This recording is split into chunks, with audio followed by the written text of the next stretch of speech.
Welcome to Insider vs. Outsider, the broadcast.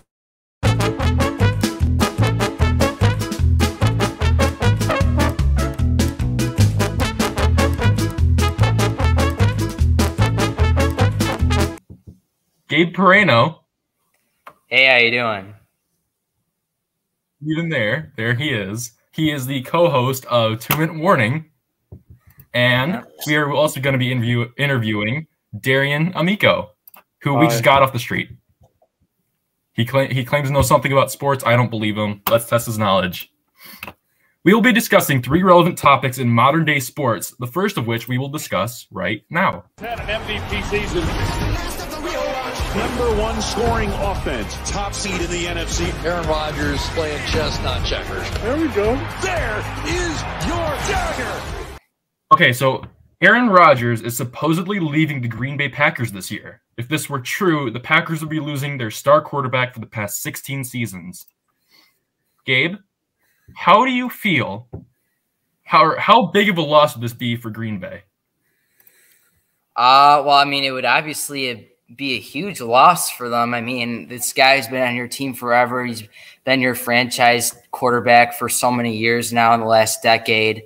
But we know in years past, these last 5 years have been sort of downhill for him and the management and the GM office. So he hasn't been happy with them with their recent draft picks, drafting a QB in last year's draft, sort of looking towards the future instead of building around Rodgers in the late stages of his career. But nonetheless, he's had a heck of a team over the last year or two. Nice save. Thanks. He's had a good team. He has had top wide receiver core groups on the offensive side, and then the defense has been playing fairly well. And he's just been short of that Super Bowl matchup on that card. But nonetheless, Aaron Rodgers is one of the greatest quarterbacks of all time, and it would be a huge loss even if Green Bay were to lose him. But I don't see them releasing him with what's going on right now with him. Okay. Darion, did you understand the word he just said? Yeah, I did. Thanks Really? for asking. Because I'm completely lost. All right. The reason for the split, apparently, is a lack of communication from the Packers, which has been an issue for Rodgers since April 2018. Darion, do you think Rodgers is justified in the leave? Yeah. I think I could see why that he wants to leave, because the entire organization has been basically going downhill. Past few years, I don't remember, like Gabe said, with the draft picks and whatnot, they're really just not focusing on their star athlete, really. They're trying to get little stupid picks here and there, try to round out their defense and offense when they should really be focusing on the big man in the show. I mean, communication. Who is Aaron Rodgers, right? They're not on the same page. I can understand why Aaron Rodgers wants to leave. I mean, yeah, 3 years of miscommunication, that seems like a very bad thing to have in a football team, especially with all those people. And, yeah, that's just terrible. All right, let's move on to our next topic. Finished that rookie year with a 270. Oh, man, hit him right in the face. Oh, boy. You're laughing already. Why is this funny to you, Gabe? Well, I mean, it was just really unexpected. I mean, I don't think that's really a current news trend in the world of sports currently. It's really not. But how so? It happened like weeks ago, and he's fine. It wasn't like what happened to Giancarlo Stanton, where he was freaking hospitalized. He had a little bruise on his face. What happened to that guy, Darion? Giancarlo Stanton, he got hit in the jaw with a fastball. It was like 98 or something. He got sent to the hospital, broken jaw, whatnot. Oh, it was like 5 years ago. It's not relevant. Oh, 5 years ago? Yeah, because this happened. Like this happened a week ago. Bryce. Yeah. Hold on. Bryce Harper, a star player for the Philadelphia Phillies, took a 97-mile-per-hour fastball to the face Wednesday against the Cardinals. Harper claims that his face feels fine, but complains of a lingering pain in his wrist after the ball is deflected onto it. This brings up the question, and as baseball players yourselves, does there need to be more protective equipment in baseball? What do you guys think? I don't think there should be, especially for hitters. I mean, it's like just turn your head. That's all you have to do. Like, seriously. It's not that hard. Oh my God. Like, it's a 97-mile-an-hour fastball, Darion. Yeah, exactly. You can look the other way. You have time to look the other way. Gabe, what do you think of this response?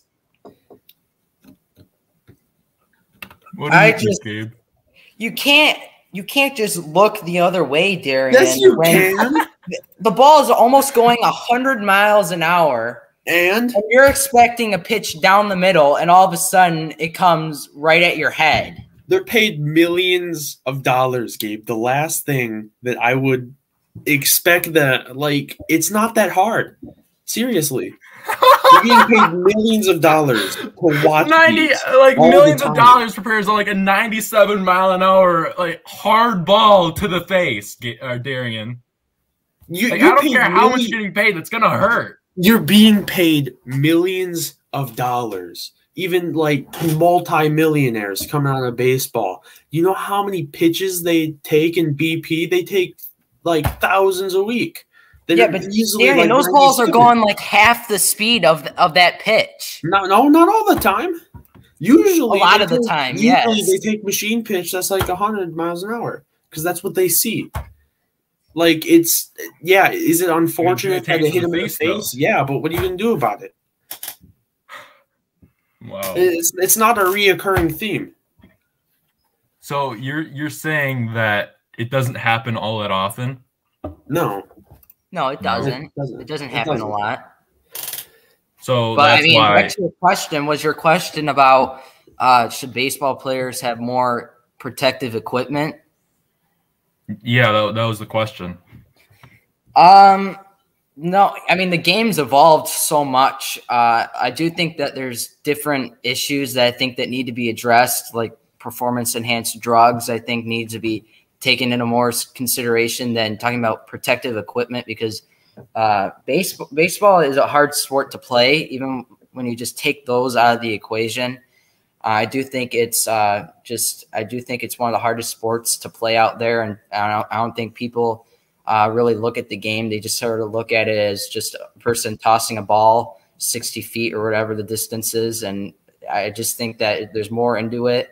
But regarding equipment, I don't think so. I just don't think it's that necessary.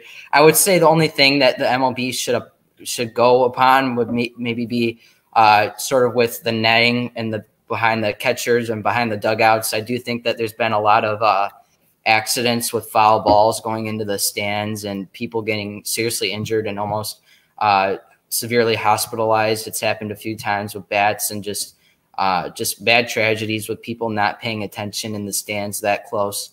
But in terms of equipment with the hitter and stuff, no, I don't think so.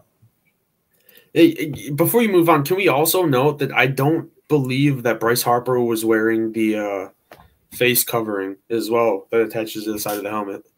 I'm pretty sure. There's a face cover? There's like a mouth guard that you can throw on the side of your helmet. Yeah, you can do that. Didn't throw it. I'm pretty sure, like 90% sure you didn't have that on. Well, I mean, the only protection that I'm aware of is like that little covering on the ear when you're like when that side of the face is facing the pitcher. Yeah, hold on. I'll show you right now. Oh. Yeah, I don't think that he was wearing one of these. He had the normal, well, you can't really see it. He had the normal helmet. He doesn't have the face covering right here. I mean, I know it's hard to see. There you go. But I don't. It basically protects you from any pitches coming to your face. Well, I think in the clip, the problem is that he saw the ball coming and he essentially turned his head and his unprotected side, or the ball hit his unprotected cheek, basically. Yeah, I mean, you can play it again unless you don't want to see him get hurt again. Yeah, but that's on him. So you also have to note that he got beat on the ball. He thought that was going to be a high fastball that he was going to be able to swing at, so he turned his shoulders to swing, and it just came up in his face. Yeah, that is true. He also said that his face is fine, but his wrist hurt after the ball deflected from his face onto his wrist. Yeah, so it wasn't even a 90-mile-an-hour fastball. It was like 70 or something. No, it was a 97-mile-an-hour fastball. Well, it deflected off of his wrist. It takes momentum off. Well, I mean, but point being, he doesn't. I'm talking about the pitch itself. Gear. When I look at that, I feel perfectly fine. So you're not scared at all. You're not scared that you're going to get hit. No. You stare that ball in the face every time you go up to bat. Not in the face. I don't take it in the eye. Well, it's metaphorical, Darion. I'm not. I don't expect you to take a baseball to an eye, but you're not. Bryce Harper getting hit in the face. So whatever. All right. Let's just. I don't think Darion ever answered the question. Though. I did. That was the first thing that I did. I said no, and then explained why Bryce Harper's an idiot. What? Okay. How is he an idiot? That's not on topic. He already said he already said why. I already answered the question. We should just move on to the next topic. That's for a different day. I'm sorry. I don't think I caught that. You think he's an idiot because he turned his head and took the? No, I think he's an idiot because he gets paid millions of dollars. He's a massive multi-million-dollar contract, and then doesn't do anything. Well, sorry, he doesn't do anything. Well, cut. That's another. You can bleep it out. You can bleep it out. I mean, I can bleep it out. All right, let's just move on to our final topic. In the 2021 NFL Draft, the Detroit Lions select Penei Sewell, tackle, Oregon. The Detroit Lions selected Penei Sewell, an offensive tackle from Oregon, as their first-round pick in the 2021 NFL Draft. Many Lions fans are happy with the decision. Gabe, what do you think of this just completely out of the blue, daring first-round pick? Well, like that clip you just showed, I wasn't going like that guy at the NFL Draft. I mean, I was purely shocked. I was upset. I wanted to unfollow them on all their social media platforms. Me and Jack Stager actually had a conversation on this on 2 Minute Warning the other week, after the draft. That's a very shameless plug, Gabe. I have to ask you to refrain from plugging your show.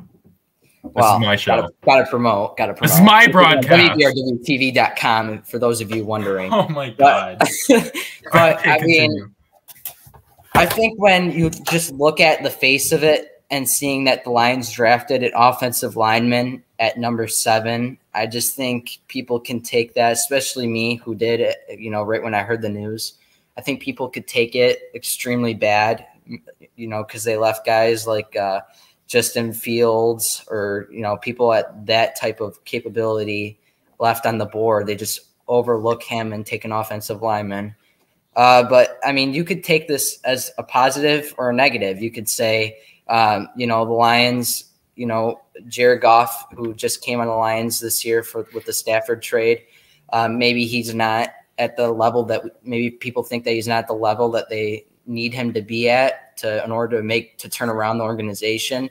But I do think this sends a message that they're going to roll with him for the next 2 years until his contract's up. So I think if you look at that, it that way, you can definitely make a positive outlook from this draft pick, because now it builds the offensive line around him, and it definitely makes a better usage on the offensive side of the ball with DeAndre Swift and running the ball, and it opens up more holes for the running backs.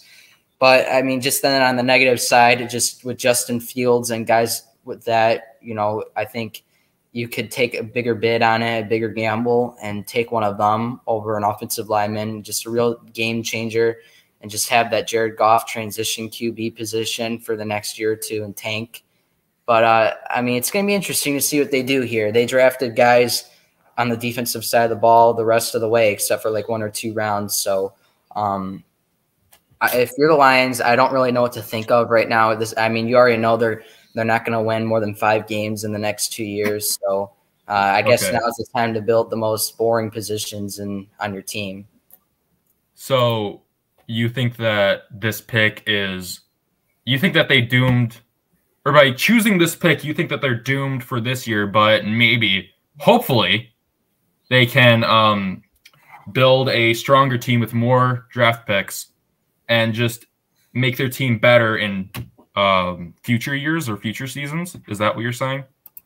Well, they were doomed no matter what, who they picked in the first round. I'm just saying, if me personally, I think with who was on the board at that specific time frame, I think I would have went with somebody else. Certainly not a wide receiver. I would have went with either a QB type position, somebody that can truly change the offense within a year or two. I don't think one offensive lineman is going to be able to have that big of a difference in that short of time frame. I probably would have went for Justin Fields and sort of made that our next franchise quarterback.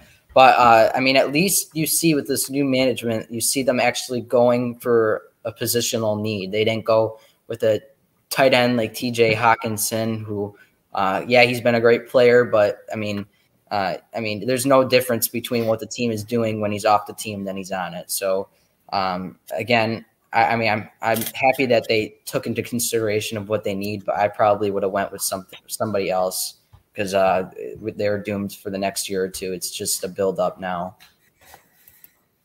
That's what we're hoping for, right? As Lions fans. Yeah. It's probably not going to change though. We have the GOAT curse from like 100 years ago, so we're not going to win, I don't think, in any of our lifetimes. So. I know that's a little negative. Oh my God, that's a little negative. I just think I think it's with sports in general. I think in the major four, specifically the NFL and the NBA, I do think with the way trends have been going in the last 2 decades, I just think it's come to a point where players just above average type players are just going to end up going to the bigger market cities like New York, Boston, Los Angeles, Dallas, markets of that big, that have the money compared to Charlotte or Detroit or secondary cities. I just think it's gotten harder to get better players to make your team better.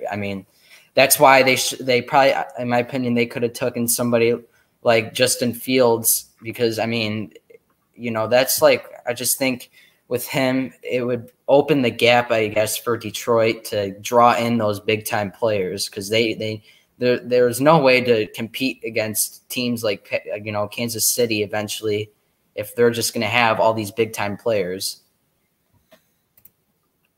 All right, thank you, Gabe. Darion, you seem a little left out there. What do you think of the Lions picking? I don't even know how to pronounce this name. Penei Sewell. Use your word. What do you think? Yeah, I'm not sure how to feel because I do understand that they want like a better offensive line. I don't know why, because you had Jared Goff, whose numbers were absolutely horrible these past few years, and it's you're trying to defend a quarterback who's not good. Come on. But I feel like they're trying to bank on the fact that Goff will be good, but he won't be. That's the thing, because he had Aaron Donald and absolute almost superstar Rams team, and he couldn't carry him to anything. It's just they went to the Super Bowl. Yeah, but you can't really get farther than that. He couldn't lead anyone. His numbers were still bad with the God team that they had. It's definitely going to be just. What are you looking at, Gabe? No. I like the points that you're making about about Jared Goff. Not being that great of a quarterback because he's not. His QBR rating has been down the drain this past year. But I guess I'll let you continue. But that's kind of the reason why they picked Sewell because they want to build on Jared Goff. I mean, I guess, but it's gonna be one of those things. You have to let it age and see how it goes. You can make assumptions of how it's gonna go, but it's gonna show if it was a good draft pick or not. If Goff is good, and the way the Lions are right now, I really don't think he's gonna be good because it only gets worse from here for him for the Rams. I mean, he had an amazing team over there. And it's basically coming. This is where his careers are going to end. I'm calling it right now. Detroit. Oh, wow. Oh, boy. Barry Sanders. Oh, wow. Like Calvin Johnson. Matt Stafford got lucky. He got out. Only like 10 Calvin years just late. retired. Yeah. Johnson's retired, but the Lions ended up not paying him like $1 million. I forgot what the exact numbers. They didn't pay him a partial thing of his salary, and he was always complaining about the Lions, especially at the back end of his career. And now there's like some lawsuit over his salary and whatnot. It's just bad. Lions management is just horrible. But for the pick, we're just gonna have to see. Yeah, I don't even know what to say. This has been our longest segment yet, and I didn't understand a single word you guys just said. So that's pretty great. All right, I think that's going to wrap it up. Something. I'm sorry, what? You had to have understood something about it. I know you're not that tone deaf. You'd be surprised. You were talking about a Calvin Rocket League all the time. Oh my god! you were talking about a Calvin. Yeah. Calvin Johnson? Yes. Okay. Okay, never mind. You are tone deaf. I mean, I'm the outsider for a reason. I know nothing about sports. Okay. He plays left wing. No, Calvin Johnson. Are you kidding me? I've heard the name, man. I don't ask me about his salary. He was the left wing for the New York Celtics. The left wing for who now? What? For the New York Celtics, that's who Calvin Johnson was. Yeah, he's the left wing. He scored 17 goals within 4 games using his monstrous slap shot. Okay. Thank you, Darion. I think I'm caught up now. All right. That's all I have for you guys. Thank you for joining me in this interview. This has been Insider versus Outsider, and thank you for watching.